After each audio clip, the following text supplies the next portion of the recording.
it's Ann with KPS for Parents, and I'm here again with one of our quick fix videos. And today's topic is consequences don't mean punishment in ABA. And what I want to focus on is a problem that I keep encountering in the field. And even though I'm able to successfully deal with it on a child-by-child basis, the systemic issue doesn't seem to be going away. And so I think it's something that all of us collectively need to be working on, just to make sure that the legal and scientific principles that apply are actually being applied and that our children are benefiting from the application of both. And so I want to just get into this today, and hopefully if you have any questions, of course, post comments, direct message us, send us an email, whatever, to ask your questions of us, and we'll be happy to answer them to the degree that we can or refer you to other resources. But let's go ahead and get into this. So there's two key considerations here that we really need to think about, and one of it is the legal side of it, and the other side is the science side of it. And in terms of the legalities of it, I want to talk about what the law requires in terms of applying the science. And because that's something that doesn't get enough attention, I think, in special education, but it's at the heart of what the issues that I encounter regularly. So I know I've brought up this particular piece of regulation in our other videos and in other posts and things we've done, but it's because it's so important, and it certainly is applicable here. And so I want to just recap it. And it's Title 34 Code of the Federal Regulations, Section 300.320A4. And specifically what we want to look at, and this is the part of the regulations that describe what's supposed to go into an IEP. And by no means this is everything that's supposed to be going into an IEP. This is the part I want to focus on with respect to the issue I'm raising right now. Basically what this particular regulation requires is that in the IEP, you've got a statement of the services that the child is going to get, the specialized academic instruction, as well as the related services like speech and language, transportation, whatever. All of it has to be delivered according to the peer-reviewed research to the degree that it's practicable. And I don't want to belabor the point of what practicable is supposed to mean, because honestly, there is no legal or professional standard. You can basically take the word to mean that, that it can actually be done, that it's achievable within the school setting. And so when you're talking about services that a child might need that are scientifically based, it's specific to what's going to give them equal access to education as that given to their peers who do not have disabilities. And so that's what we're focusing on here. There has to be a scientific basis for the interventions being given. It has to be an evidence-based program. You just can't have people in there making stuff up and saying, oh yeah, this will work. No, you need to be able to use stuff that has been proven to work and is supported by evidence. That's basically what 34 CFR section 300.320A4 means, is that you're applying the known science of what has been proven to work in order to teach children. And that shouldn't be that complicated, but in this day and age of science denial and abandonment of the rule of law, usually by the same individuals, it becomes a problem, especially if they're employed within the education system. That's why I think, running into this, is because we actually do have those folks who are deeply entrenched, and it's part of, reforming public education is to get those people out of there.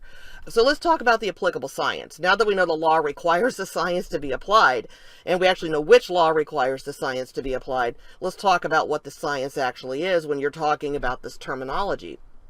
And so in this instance, we're talking about applied behavioral analysis. Now, ABA has become somewhat controversial in special education because a lot of people don't really understand what it is, least of all judges who try these cases. And so let's be clear on what ABA is. ABA is not a behavior program. ABA is not a intervention for children with autism. ABA is a science that applies to anything that behaves. That could be sea slugs, that could be computer programs, that could be your mother-in-law. It could be anything. It's anything that behaves. You can use applied behavioral analysis to figure out why a behavior has happened and the function that it serves. It renders behavior down to ones and zeros. And so the 1 is to get something, and the 0 is to get away from something or to escape something. And so there's only two sides to any behavior: acquire or attain, or escape and avoid. That having been said, how do we figure out what's happening, whether it's an escape of behavior or an attainment behavior? And so one of the methods that's commonly used in ABA is called ABC data collection. And this in special education is usually where I see things go immediately off the rails when you're talking about behavioral interventions for kids with special needs. that this ABC data collection is skewed because people are not properly using the terms as they're meant to be used according to the peer-reviewed research, according to the applicable science. Everybody seems to get the A and the B of ABC right because there's nothing that might contradict it or conflict with it. There's not an alternative definitions of these terms otherwise being bandied about in public education.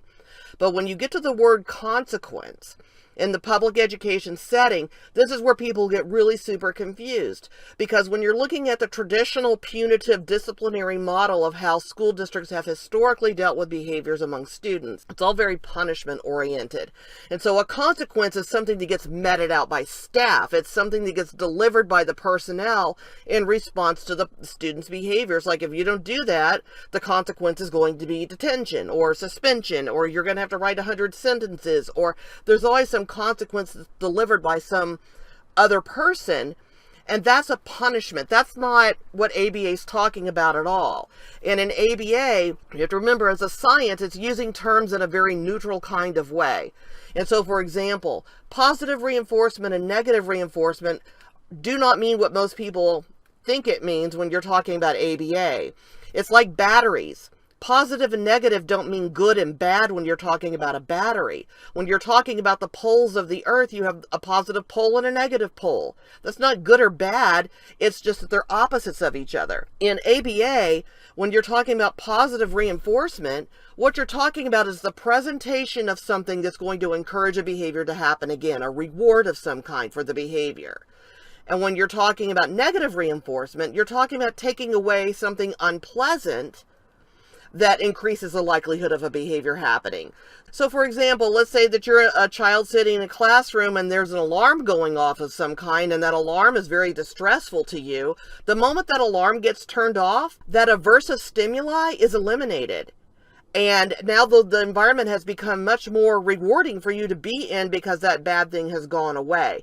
So negative reinforcement is taking away something you don't want, a 0, escape and avoidance. And positive reinforcement is giving you something you do want, a reward of some kind.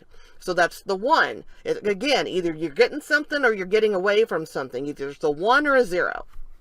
And so, bearing that in mind, consequence also does not mean what most people think it means in ABA. It's not what other people do in response to the behavior. What other people choose to do in response to a behavior is called a reactive strategy. Now, whether it's effective or not is a whole nother conversation. But someone else's reaction is not automatically what the behavior seeks. So, the consequence is what the individual is trying to make happen with that behavior. Whatever it is that reinforces the behavior is the consequence they're seeking. So, for example, if you have a toddler climbing on the kitchen counter trying to get to the top of the refrigerator to the cookie jar, the function of that behavior is to acquire a cookie inside that cookie jar, and they're engaging in this dangerous behavior to get something that they want without even realizing they could be risking their own safety because they're little and they don't know any better. They're just trying to get what they want. That's all they're thinking about. So the function of the behavior, the consequence that reinforces the behavior, is the acquisition of a cookie. I'm going to climb on the counter and I'm going to acquire a cookie. And that cookie is my reinforcement for having climbed on the counter. Climbing on the counter is the behavior. So what triggered the behavior? What caused the child to say, hey, I could climb on this counter and get to this cookie jar and get a cookie out of it if I really wanted to?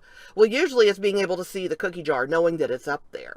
And so the antecedent is witnessing the presence of the cookie jar, or proximity to the cookie jar, or observation of the cookie jar. It's something that exists in the environment that when they see it, they're like, ooh, I want a cookie. And then that behavior of counter climbing starts. And if they get a cookie, that's the consequence they were seeking that reinforces the behavior. So in ABA, consequence means the payoff that the behavior is intended to make happen, whether it's escape and avoidance or it's acquisition attainment. And so when you're looking at a behavior intervention plan in an IEP, and they're talking about what are the consequences of this behavior, and it starts listing all the things that the personnel in the school do in response to that behavior, that's not right. That's not what consequence means in that context. That's not the application of the science. What they're describing are the reactive strategies. This is what we do when we see this behavior. Now, Ideally, when you're doing a behavioral intervention, the consequence the person is trying to engage in, the student, is not being delivered. It's being met with a reactive strategy instead, to redirect them to something else, to have them use a more appropriate behavior, like asking for a cookie instead of climbing on the counter. You're trying to replace that behavior. You try to teach a replacement behavior so that the need that's fulfilled, or whatever that function is that they're trying to meet, they're using a more appropriate behavior to make that happen than the one that you're trying to mitigate. If they're, especially if they're engaging in something that's dangerous, or, and could compromise their safety, you want to teach them an appropriate replacement behavior. Or if they're being disruptive in the classroom because they're getting up and running around, and maybe what they really need to do is request a sensory break, and they hold up a little break card and they tiptoe over to the sensory area or the sensory room, or they have some kind of, fidget at their desk or something that they can get their wiggles out without running around the room and disrupting everybody else. First of all, you just want to make sure the consequence they're seeking isn't delivered. Because if the reinforcement they're seeking is not forthcoming, then that behavior is not going to work for them anymore, and they're going to have to replace it with something else. But if you don't teach them what to do instead, whatever they come up with on their own instead of what is no longer working for them, if all you do is withhold reinforcement, there's a really good chance that they're going to find some other maladaptive behavior to replace the one you were trying to get rid of in order to still gain that outcome. And so you need to teach them a replacement behavior that's more socially acceptable in that setting to meet whatever want or need it is that they're trying to address. And if for some reason the behavior is seeking something that's inappropriate during that time, then it's about teaching them how to delay gratification and wait until later, and they can work towards it. They can earn it. Like, if what they really want is to play a game on their iPad, then that's something they have to earn by doing something you want them to do. And then you use what's called a PREMAC principle, which is a first then strategy, where first you do this and then you can have what you want. And so you get them to wait until later to acquire that reinforcer that they're seeking, and the only way they can actually obtain it is by doing what you want them to do rather than running around. You don't want them acting up in the classroom. What you want them to do is to engage in this replacement behavior and earn whatever it is they're looking for that they find reinforcing. If it's something like, a tangible, like a food item or a toy or a game, and if they need a break, if their sensory system is overwhelmed and they truly need a break, you want them to ask for it appropriately and not just get up and run around the room. And so it's about teaching them skills to still see their needs met. It's not about leaving them hanging and say, that behavior is inappropriate. I don't care why it's happening. Whatever your needs are that you're trying to address, just stop it. Well, how would you like it if somebody told you to stop meeting your needs? And why would you do that to a child and who's doing the best they can with what they have to work with, especially if they're disabled and they're struggling even harder to figure out what the right thing to do is. That's why you're there. You're there to teach them that. This is how the consequence gets misused in the special education context when you're talking about assessing behaviors, because you can't figure out the function of the behavior unless you understand what it's trying to make happen. What is the outcome the individual is trying to achieve by acting that way? That's going to tell you what the replacement behavior should be. So if a child is rolling around on the floor holding his stomach because he's in stomach pain, then the replacement behavior is a verbal request of some kind, or some kind of request that's not rolling around the floor and screaming and yelling, asking to go to the nurse's office. But if they're rolling around on the floor because they just don't want to do the work, well, how you react to that is going to be very different from if the kid really does have a stomach problem and needs to go to the nurse's office. And so it depends on what they're trying to make happen. If they're calling attention to the fact that they're in pain, that's quite a different thing than if they're just throwing a fit because they don't want to do the work. And so your reactive strategies are going to vary depending on the function of the behavior, and you can't determine the function of the behavior until you've ascertain the consequence they're trying to achieve by engaging in it in the first place. What you'll find are individuals in the public education system who are used to using the term consequence to talk about what they're going to do to you if you don't act right. That it's a punishment model. It's very punitive, it's very authoritarian, and it's not about teaching anybody anything. It's just about throwing your weight around and showing them who's boss, which, do we really need one more asshole in the public schools? That's not how that's supposed to be used. And if anybody's doing that, then it's highly inappropriate and it does not conform with the science and therefore does not conform with the law. So explaining those distinctions, I think, is really important here. Consequence does not mean reactive strategy. It's not what you do as a staff person in response to the behavior. It's the outcome the individual is trying to achieve. So based on that, I mean, have you seen this in your child's IEP? If your child has a behavior intervention plan or has had one in the past, does this sound familiar at all to you? And so let's look at an example, because I think that actually can be really helpful. Okay, so here's what I want you to look at in this document. At the very, very top, it says, student is very compliant and pleasant young man. Student is not currently displaying behaviors that are interfering with others' learning. So here we are with this behavior plan. And first of all, when we're talking about operational definition, why would you have a positive behavior intervention plan for a student who is not currently displaying behaviors that are interfering with others' learning? That's not the point. The point of a behavior intervention plan is to address behaviors that interfere with anybody's learning. And here the student's behaviors are being off task and not engaging in the instruction. How that doesn't interfere with learning is beyond me. And while it's true that other people's learning may not have been disrupted by him staring off into space, doesn't mean that it wasn't, because that can be distracting when you've got a neighbor, rubbernecking as he's sitting right next to you and you're trying to focus. But more to the point, it was his learning that was being disrupted, and that was the whole point of all of this. So here we have, some really vague descriptions of what exactly it is going on with him and how it affects him. And the reality is his behaviors didn't disrupt other people because he has a one-on-one aide who's sitting in there making sure they don't. And so again, they're trying to treat the reactive strategies, the ameliorating effects of the mitigating strategies they're using to somehow negate the fact that he has behavior challenges. He does have behaviors. That's why he has an aide. What is this person doing with him that makes learning accessible to him and prevents him from being disruptive to other people? And this document didn't capture that. The thing to notice here too is that there's nothing listed with respect to consequences. The box that says describe, include antecedents/consequences as appropriate. We have some information that describes when the behavior happens or the conditions. That sort of gives us a clue as to antecedents, but there's nothing here listed with respect to consequences. And we had to fight tooth and nail to get the district's BCBA to apply applied behavioral analysis, and even still, this wasn't it. This was just a terrible document. And so what you see here are not just the document itself, but also our feedback on behalf of the parent as to what it was going to take to fix it and make it right. We ultimately did get that resolved, but when you are being given IEP content as a parent and they're requesting your signature to authorize it, and you're supposed to be signing off on this as somehow it's beneficial to your child and you consent to it, if what they're giving you isn't even sensible, it doesn't make a lick of sense, and it's not scientific, you shouldn't be agreeing to it. And in California, which is one of a number of consent states where parental consent is required to even so much as change an IEP, much less, authorize it for implementation. This is something where a parent can come back and say, I'm not going to agree to this. This doesn't even make any sense. Here's what's wrong with it, and here's what you need to do to fix it.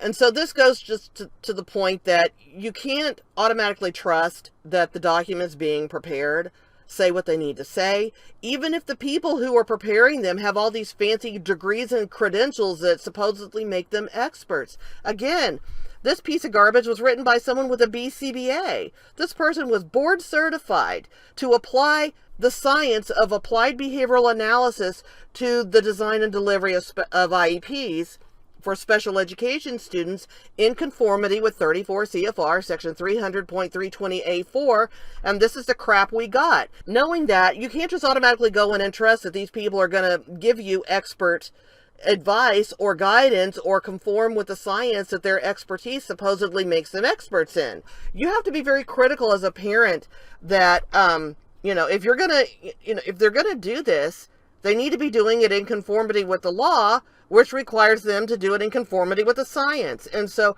it's as simple as that. And yet, if you as a parent don't know what the science is, much less what the laws are, and you're the one responsible for enforcing the law, unfortunately, because that's the way the law is written, it becomes on your burden as a parent to learn these things so you can protect your child. As unfair as that is, this is the circumstance we currently find ourselves in, and until the IDEA gets reauthorized in a way that makes parents not the only entity responsible for enforcement, this is the boat we're in. And so we're here to help parents do exactly that for so long as those remain the rules, but we're also advocating for the rules to be changed. We would really like to see more in terms of an audit trail and an audit process and some way of doing some kind of quality control when it comes to the construction of IEPs. It's not just a matter of procedure of, did you use the right form? Because here they use the right form, but what they populated the form with was a bunch of crap. So it's not enough that they use the right form. That may be procedurally compliant up to a point, but it's not substantively compliant because it doesn't give the child what the child actually needs. As a parent, just because you see things coming across on official forms and letterhead, don't automatically assume that they say what they need to say. You need to be able to go in and actually dig into the document, the language of the document, and make sure that it actually gives your child what it's supposed to. And so hopefully that helps and you understand this issue and what consequence means in terms of applied behavioral analysis versus a disciplinary model of behavioral intervention as you're pushing for your child to get appropriate interventions in school through the IEP process. You make sure that you're using the right language and you're asking for the right things, and you know when somebody's blowing smoke and you're able to call them on it in of course, as a dignified and respectful way as possible. But you're not obligated to take a bunch of guff off of these people either. So hopefully that's been helpful, and we look forward to seeing you in our next quick fix video. If this was helpful, please like, share. If you haven't already, subscribe to our videos here on YouTube. And if you want to be able to access this video after it expires off of YouTube, it will live on forever ad-free on our Patreon channel, which I'll have links to everything below. So again, thanks so much for watching, and we look forward to seeing you again in a future video.